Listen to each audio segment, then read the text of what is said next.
तो आप सभी भाई को मैं सूचना देना चाहता हूं कि 1 अप्रैल से यहां पर होने वाली है ये मोबाइल बैंकिंग सर्विस और यूपीआई यहां पर बैन कर दिया जाएगा। जैसे कि यहां पर आप सभी को पता है कि हम सभी यहां पर यूपीआई की यहां पर सर्विस को यूज़ करते हैं।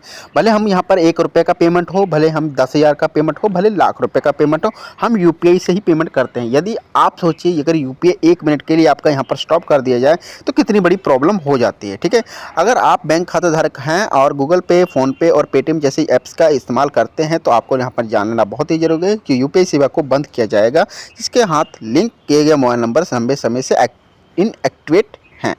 और एनपीसीआई ने क्यों लिया ये फैसला? आपको सभी को पता है कि एनपीसीआई जो होता है यूपीआई के ऊपर कंट्रोल करता है और नेशनल पेमेंट इसको कह सकते हैं, और ये कंट्रोल करता है यूपीआई के ऊपर। National payment corporation of India ने बैंकों के यूपीआई ऐप्स को निर्देश दिया है कि वह 31 मार्च 2025 तक इन एक्टिव मोबाइल नंबरों को सिस्टम से हटा दें।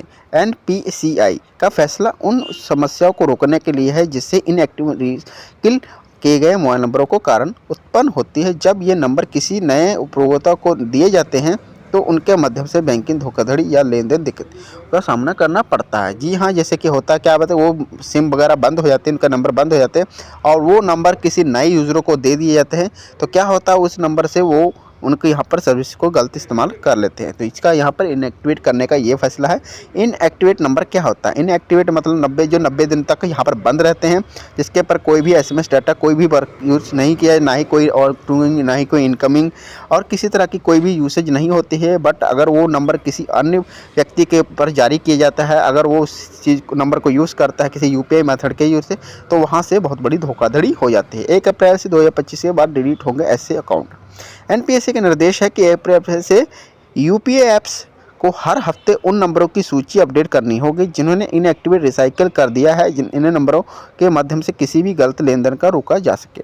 एनपीआई बैंक अकाउंट और यूपीआई सेवा चालू रखने के लिए क्या करना है? आपको यहाँ पर नंबर को अपडेट करते रहना है और ऐप को अपडेट करते रहना है और आपको अपने एसएम को एक्टिवेट करके रखना है। ठीक है, ये सिंपल बातें हैं जो, और ये कदम सिर्फ एनपीएससी को डिजिटल फ्रॉड से रोकने के लिए बनाया गया है और ये अच्छी बात भी है, और ताकि आपका यहाँ पर पैसा सुरक्षित रहे।